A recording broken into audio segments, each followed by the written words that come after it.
Page 6 is reporting that Meghan Markle felt humiliated on Prince Harry's most recent UK trip and that the trip turned into a nightmare, forcing Markle and her children to return home to California earlier than they had hoped. Breaking today, Meghan Markle's fashion freeze-out. She has been dumped by Balenciaga just 1 year after she thought, this "I'm going to invite myself" appearance at Paris Fashion Week was going to change her career for good. And her husband lost big in court. No one wants to be seen on the arm of a loser.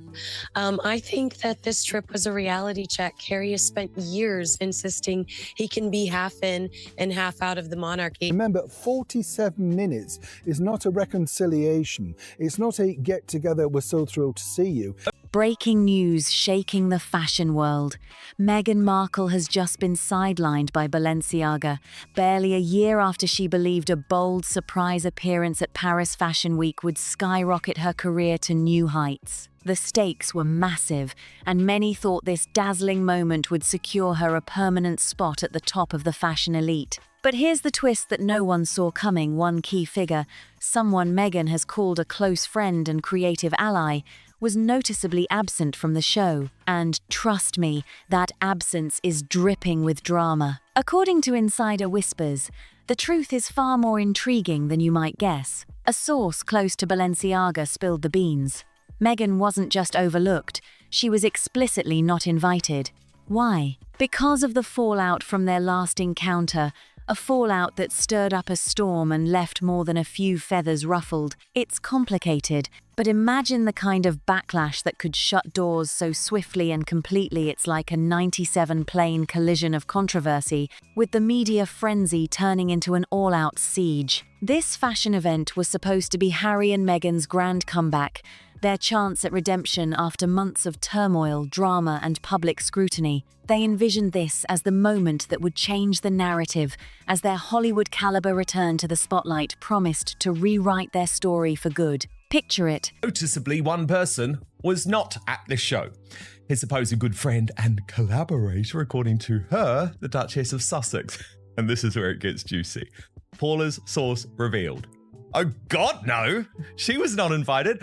Not after what happened last time. Another point to make is Harry and Meghan were kept waiting, encircling Highgrove for some considerable length of time, not even sure that the meeting was going to take place. The couple stepping back into the limelight with grace, perhaps even challenging historic royal legacies such as Andrew Mountbatten Windsor, signalling a fresh era where the Sussexes would finally be embraced at home, welcomed with open arms and excitement. Prominent TV personalities like Chris Shipp and Alison Hammond were all on board, fanning the flames of the idea that Meghan and Harry were returning stronger than ever. But what unfolded next wasn't just disappointing, it was a full-blown public unraveling, an implosion that nobody predicted. The hope turned into heartbreak when those plans crumbled in real time, leaving Meghan's carefully crafted comeback in ruins. And there's another layer to this tangled web. If Harry truly desires a meaningful relationship with King Charles, one thing is clear: Camilla, the Queen Consort, is absolutely non-negotiable. Being part of the royal family means learning respect and decorum.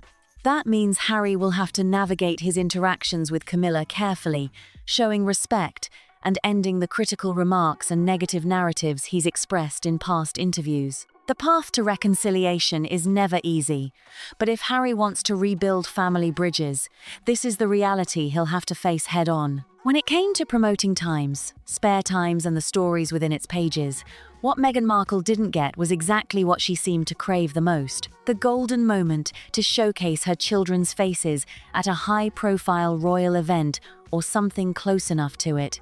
And the nightmare wasn't just the trip. It was discovering that the privilege of royalty, doesn't automatically survive after you quit your job. It doesn't. And that was, I thought, the reaction. It wasn't hostility. It wasn't hate from the British public. It was just disinterest, which I think they probably despise more than anything because they want attention. Such a reveal would have given her the perfect platform to widely introduce the babies, unleashing a wave of public interest that could have been leveraged repeatedly for exposure, ultimately benefiting whatever projects or ventures she had planned, but that key opportunity never materialized. Now, the narrative we often hear spun is that Meghan was the one adamantly against revealing her children's faces, publicly keeping these glimpses locked away for privacy's sake.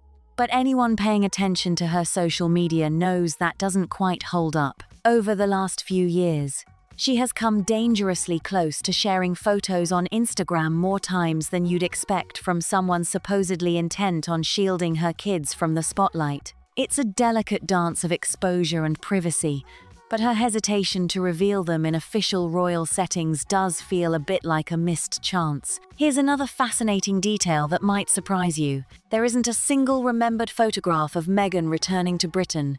Not one. Given the buzz such a homecoming would generate, it's almost astonishing in the context of modern celebrity to have absolutely no visual record. There's no pap shot, no fan snapshot, nothing to mark her arrival visually for the public or media to latch onto. And yes, Meghan did drop what some called a PR bomb around that time, reshaping the narrative in her favor. Was, in their minds, Harry and Meghan's redemption, their big return, and how they were going to turn things around. They were no longer going to poll next to Andrew Mountbatten Windsor. They were coming home, and everybody was going to be thrilled to see them. And then you had Chris Shipp and Alison Hammond and all those regular characters elevating this myth.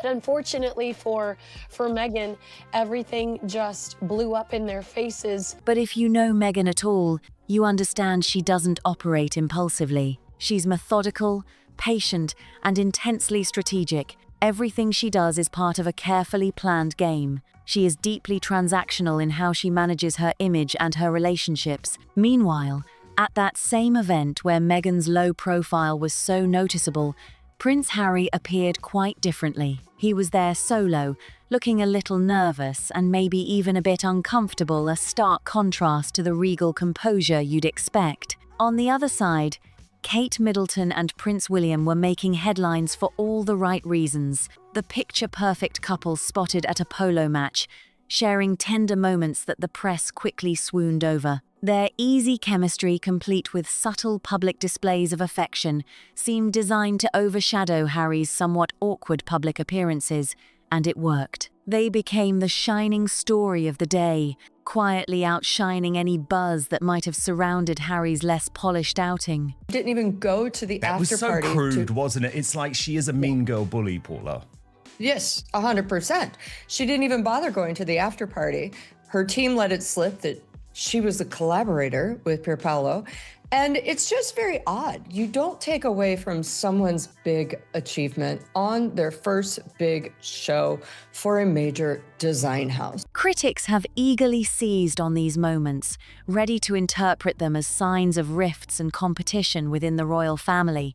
But the full story is far more complex than just rivalry. This was a carefully choreographed set of events where appearances and impressions were everything, each scene playing into a wider narrative that continues to unfold beyond the headlines. Whenever things didn't go as planned, the reaction rarely seemed to be, "Maybe I was wrong, maybe I need to adjust." Instead, the instinct was always to double down, seeking out a new strategy, crafting a stronger message, or hunting for the perfect image that could sway public opinion in their favor. Many analysts argue that challenging moments don't actually create a person's true character, they simply expose it. In this case, those intense 47 minutes on display revealed what many saw as someone more invested in tactical moves than heartfelt honesty, more concerned with managing how things looked than genuinely building trust, and more focused on securing backing rather than offering support.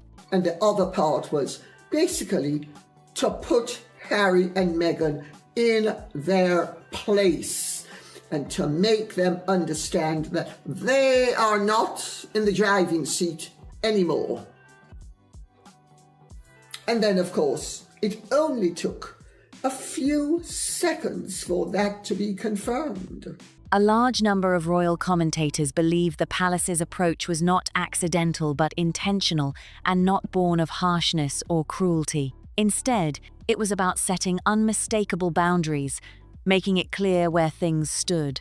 The message they saw behind the actions was firm. Your role remains the same. This is not a comeback, and you shouldn't expect anything beyond this one meeting. Shortly after, attention quickly shifted to another element that ignited fresh conversations. Keen observers noticed updates on the official royal website, subtle yet significant changes, and began dissecting what those adjustments truly represented. Supporters of the palace insisted that these updates mirrored the current reality, that these individuals were no longer active working members of the royal family. Rather than suggesting a reconciliation or a new chapter, the website changes communicated a clear acknowledgement of a new status. For many people watching closely, the overall message became unmistakably clear. The official standing had changed, and the public portrayal was now aligned with that shift. It signaled a clear turning point, one that emphasized reflection on what had been, rather than an invitation to restart or rewrite the present chapter. This was a moment rooted firmly in the past, not one hinting at a fresh beginning. At the heart of the matter, some commentators began drawing parallels between this situation and that of Prince Andrew, but they were keen to clarify there were significant differences. And I also buy that if Harry wants a relationship with King Charles, that Queen Camilla is a non-negotiable.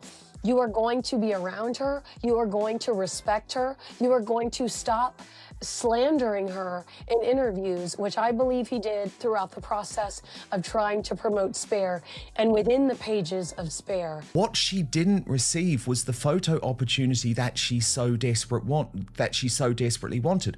What she didn't get was the chance to unveil the children's faces at a public royal event or royal adjacent event, which would have then allowed her to spend the next year pimping out the kids as much as possible for her business. Now, I know all of the briefing is, oh no, it's Meghan who didn't want to reveal the children's faces. Well, we all know that's a total lie because we can see how close she's come to doing it time and again on Instagram. Prince Andrew, after facing intense scrutiny, largely withdrew from public life, stepping back from his royal duties and avoiding the spotlight altogether. In contrast, she chose a strikingly different route, continuing to appear in public and actively pushing back against the way her story was being framed. This divergence sparked intense discussion among critics and the public alike. Meanwhile, the palace itself maintained a steady course, seemingly unchanged in its official stance. To many observers, this unshifting position served as a clear message about the resilience and inertia of deeply rooted institutions they endure,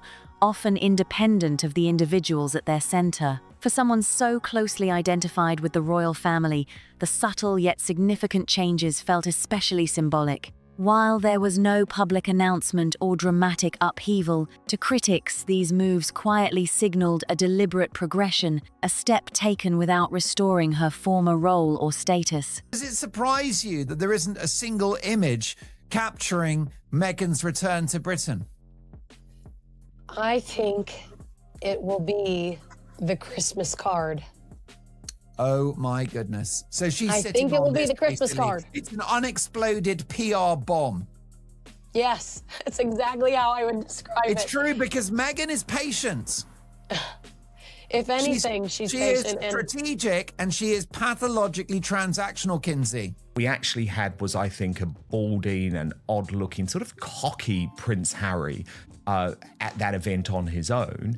Yet on the same day, we saw Catherine and William being, the most lovely married couple at the polo with a little bit of PDA, which I think they probably knew would very easily bump Harry's awkward hugs with Alison Hammond off the front pages. Royal watchers point out that this is very much in line with how long-established institutions tend to function. Instead of engaging in noisy debates or offering lengthy public explanations, they express their decisions through formal actions and carefully orchestrated signals. These unspoken measures often carry far more weight than words alone. For many, this reinforced the idea that the power of institutions extends beyond any one person's influence, shaping narratives and outcomes from behind the scenes. This ongoing saga taps into something deeper as well, the psychological narrative that has played out over years. Many believe she consistently positioned herself as still deeply linked to the royal family, maintaining a public identity entwined with that heritage. This connection, whether emphasized or challenged, adds layers of complexity to how the public perceives her and how the palace chooses to proceed. It's a story not just of individuals, but of legacies, loyalties, and the enduring strength of tradition. The saga surrounding the royal family and its enduring influence is nothing short of fascinating. Many critics argue that the recent official changes seemed less about genuine progress and more about a strategic move, one that suggests she desperately needs to be linked once again to Prince Charles, King Charles, and the entire royal institution. After so much time has passed without that connection, the desire to reclaim the title of Duchess feels almost like a desperate grasp at familiarity and prestige, a reminder of the status that once defined her. Diving into the dense 400-page court judgment, the judge's words hit hard. "I can't find sufficient evidence to support your claims." However, he did acknowledge that some of the allegations were either outdated or barred by legal time limits, implying they should never have been brought before the court in the first place. This legal dismissal must feel like a heavy blow. Imagine the weight of facing such a ruling. Harry has irretrievably blotted his copy in terms of returning as a working royal. And that is with or without Meghan. She needed just the association with King Charles and the royal family again, because it's been so very long since she's had it, and she wants to be called a duchess. Especially for someone like Meghan, who reportedly still has millions of dollars worth of unsold stock gathering dust, left to slowly perish in storage. The stakes couldn't be higher, with a warehouse full of inventory now more a burden than a blessing. Yet, amid the turmoil, there was a surprising glimmer of hope. Meghan somehow snagged a rather unexpected daytime Emmy nomination for a show that many, myself included, never pegged as part of daytime television. It was a small but notable victory in an otherwise rocky journey. But then come the lows. Oh, the lows have been profoundly steep. Critics have pointed to a troubling pattern of career setbacks, painting a picture of opportunities slipping away, often without clear explanations. The Spotify deal came to a sudden end, and whispers abound that other promising partnerships quietly faded into obscurity. Adding to this narrative, some commentators suggest that major fashion magazines and the celebrity press have shown decreasing enthusiasm for featuring her or entering new collaborations. The truth varies from source to source, and not all accounts are confirmed, but the trend feels undeniable to many observers. It's as if a once bright spotlight has dimmed, leaving behind more questions than answers about what lies ahead for her future in the public eye. The story continues to unfold, with every new chapter charged with tension and anticipation. In the 400-page judgment, where the judge says, "I can't find the evidence to support your case," he does say some of these claims, there was a statute of limitations and they shouldn't have been brought to me. Specifically, this big scoop that you have revealed in terms of Elton John's relationship with Prince Harry.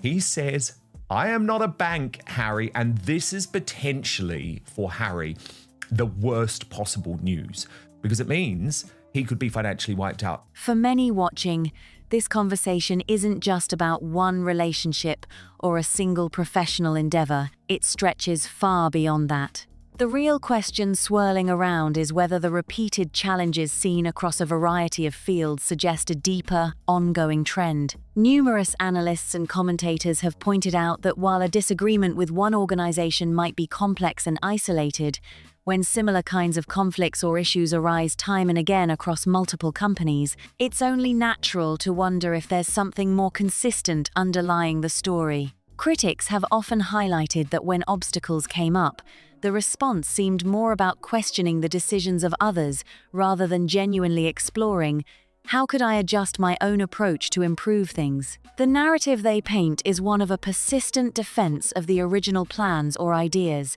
even when the circumstances around her were shifting dramatically. It's widely understood that every career comes with its ups and downs. You stumble, you reflect, you pivot, and then you grow stronger. That's the normal rhythm of progress. But when similar feedback keeps surfacing from different corners over time, many observers argue it's hard to ignore the repeated pattern. They suggest that this consistency in criticism signals a need for real self-reflection and change. You are allowed to lose money for 5 years. You can run a lot through that business to get it all off on taxes, to get tax breaks. So she's got about maybe 2 years left, in which time I believe she will sunset this company and raise up through another. The latest figure I'm hearing is $15 million. That could be all of the money from Spare gone in one fell swoop. Yeah, and, this is terrifying, I imagine, for Meghan, because it's our understanding that she's got millions of dollars of unsold product sitting, potentially rotting in a warehouse that she needs to move. They can't give it away. Those critics point specifically to reported difficulties involving well-known entities like major fashion houses, Netflix, Spotify, and various media organizations as glimpses into this broader, more complex picture. While the facts and perspectives around these stories are often contested, the overall impression remains. There's a narrative thread that's hard to shake. Meanwhile, royal commentators have started to look ahead, anticipating how ongoing shifts within the palace, like edits to official biographies or changes in how former working royals are publicly identified, might further deepen the divide between those still active and those who have stepped back. Some speculate that as these public and administrative updates continue, there might be new conversations down the line that could bring even more clarity or controversy to what it means to remain part of the royal circle in an official capacity. Questions about royal titles have become a hot topic among royal watchers and commentators, stirring curiosity and debate. Throughout history, there have been moments when royal titles were modified due to extraordinary situations, showing that change is not impossible. And finally, Meghan waltzes in and with her head held high as if she's royalty and stops, does all the photos, all of this, and makes it even later, then sits down, proceeds to giggle as a model trips on the runway. She was quickly silenced by her good friend Marcus. But one nomination or award doesn't guarantee a successful entertainment career,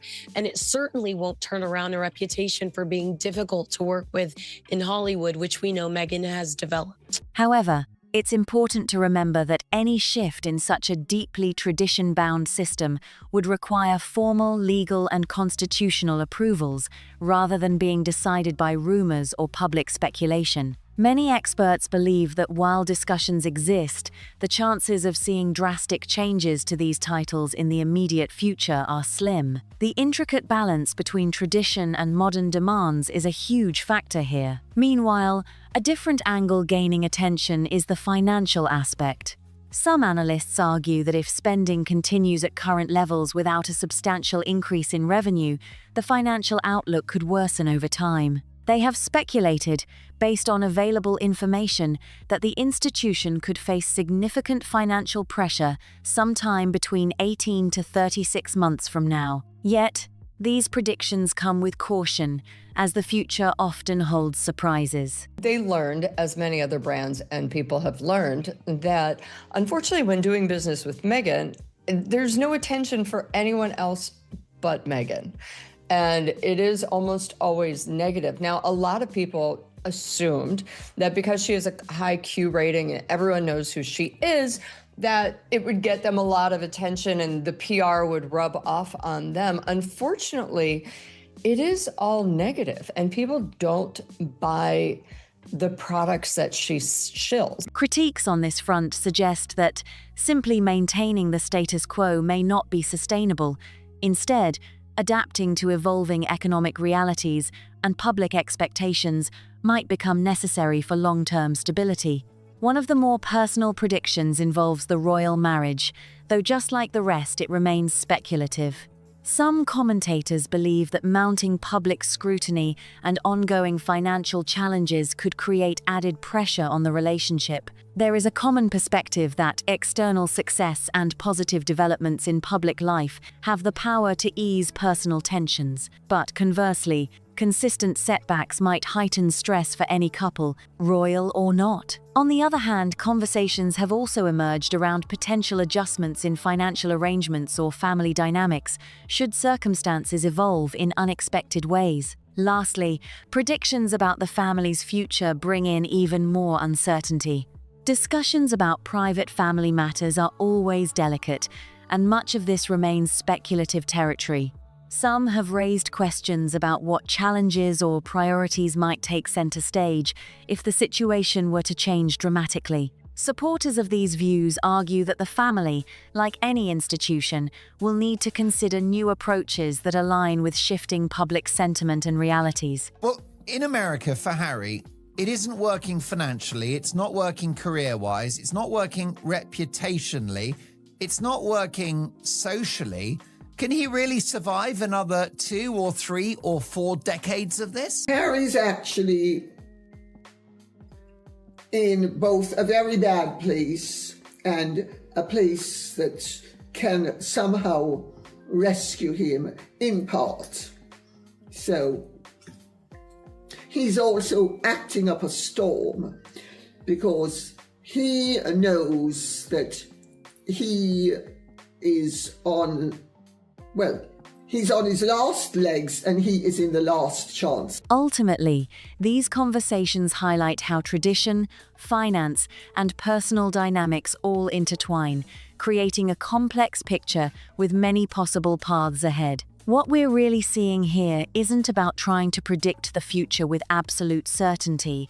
It's about recognizing patterns of behavior that seem to repeat over and over again. When someone consistently avoids taking responsibility, shifts the blame to outside forces, or leans heavily on public approval for validation, similar challenges tend to resurface time and time again. Now, whether or not this perspective is completely fair is up for debate, but many seasoned royal observers believe that the palace has been very deliberate in its long-term strategy, making decisions with these recurring dynamics clearly in mind. These commentators often argue that the palace's method has been less about shouting back in a public tussle and more about quietly sticking to official channels and formal decisions. From their viewpoint, every action taken by the palace chips away at the remaining influence critics think still exists. Note that when Catherine understood that it got too much for that lovely young woman because she was just so emotional at the meeting, she knew it was time to move on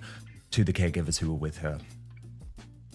I mean, she's quite lovely. And the other thing is she doesn't look for where the cameras are. Supporters of the monarchy argue that William and Catherine have benefited by respecting the institution. And when moments of pressure arise, they serve as revealing snapshots of how individuals react when the circumstances get tough. It's a pattern so familiar that many people recognize it not only in royal drama, but also in family disagreements, business conflicts, or public disagreements. When people refuse or struggle to adapt, changing circumstances force them into making difficult decisions that sometimes feel inevitable.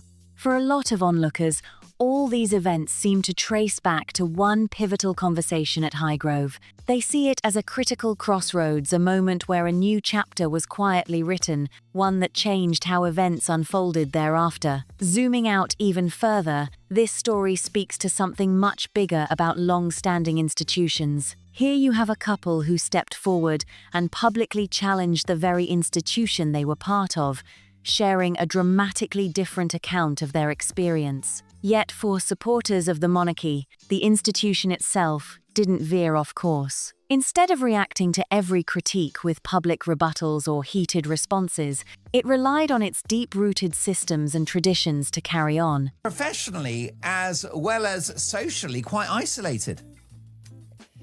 And I think that is limited in the way he can make money. I've joked that, he'll be at a Honda Civic convention next because he did the real estate convention in Toronto a few months ago, which was a very bizarre place for him to be. The monarchy chose not to engage in public back and forths or defend itself loudly. Rather, it stayed its course and moved steadily forward, trusting in the power of endurance and established processes over immediate confrontation. The institution didn't respond to every headline or address every accusation head-on. Instead, as numerous royal experts suggest, it continued to operate exactly as it always had, steadfast and unshaken. This approach is not accidental. It's a hallmark of institutions with centuries of legacy, designed deliberately to outlast the turbulence surrounding any single figure. By adhering to long-standing traditions and prioritizing the institution over individuals, many loyalists see a clear strategy at play. They often draw a stark contrast with William and Catherine, who chose a different path. Rather than engage in overt narrative battles or dramatic public statements, William and Catherine are seen as quietly but effectively working within the framework of the monarchy, focusing on their public duties and letting their actions pave the way. Supporters argue this respectful and measured approach has been instrumental in earning public trust and reinforcing the stability of the royal family. They point out that by honoring the system and committing to their official roles, William and Catherine seem to have strengthened both their personal images and the larger institution. On the flip side, critics highlight how another royal couple, after departing from traditional royal responsibilities, That was humiliating. It could be very costly for Prince Harry. I mean, a 50 million pounds distributed between 7 people, including Elton John, including Prince Harry, Liz Hurley, some of the other high-profile individuals. They do have insurance, but if on the 400-page judgment where the judge says, I can't find the evidence to support your case, he does say some of these claims, there was a statute of limitations and they shouldn't have been brought to me. The insurance company could look at that and say, your attorneys should have never presented this in the courtroom in the first place, so we're not going to pay out this fee. And forging a separate path, appeared increasingly detached and isolated from the core family network. This divergence has sparked broader reflection among commentators who see a larger lesson unfold, a reminder that enduring organizations, whether families, companies, or centuries-old institutions, succeed when individuals honor shared rules and collective responsibilities rather than expecting the world to bend around their personal desires. For many monarchists, values like duty, respect, and honor aren't signs of limitation. Rather, they're the bedrock of strength. They contend that true character is revealed by how people operate within established structures, respect boundaries, and handle challenges without losing sight of the greater good. These qualities, supporters say, are what ultimately build resilience and ensure longevity not just for families, but for any organization aiming to withstand the test of time. Many critics argue that she found it difficult to navigate those complex challenges. On the other hand, supporters highlight how William and Catherine consistently showcase resilience, grace, and dedication through their ongoing public commitments and charitable efforts. Yet, beyond just one family's saga, this entire sequence of events offers a fascinating glimpse into how people respond when faced with immense responsibility, unexpected setbacks, and the relentless weight of tradition tied to enduring institutions. It's a powerful reminder that the choices made in these pivotal moments don't just shape individual reputations, they can influence the legacy of an entire lineage for generations to come. When those 47 minutes unfolded at Highgrove, many commentators didn't see them as a cozy family reunion brimming with warmth and reconciliation. Instead, they viewed this as a definitive turning point, a moment that laid bare how established institutions adhere to strict protocols and clear boundaries, often prioritizing continuity over emotion. Far from bending to public opinion or media pressure, the reaction seemed methodical and strategic. In fact, the chain of events that followed, including official announcements, career impacts, Heated public conversations, and even speculation about finances appeared to fit within a larger, carefully orchestrated narrative. Whether you agree with this interpretation or feel it's been painted too severely, the ongoing discussions highlight deeper questions about accountability, reputation management, and how centuries-old institutions adapt or resist change in the modern age. It's not just about individual actions, it's about the ripple effects those choices cast across society, culture, and history. What's your take? Was this truly a calculated moment marking a new direction, or might the story have been viewed through a lens harsher than necessary? We'd love to hear your insights, so please drop your thoughts in the comments below. If you found this story compelling, don't forget to smash that like button, subscribe for more thorough deep dives into fascinating stories, and share this video with anyone captivated by the royal family's evolving narrative. Thanks so much for tuning in, and we can't wait to bring you more intriguing content in the next video.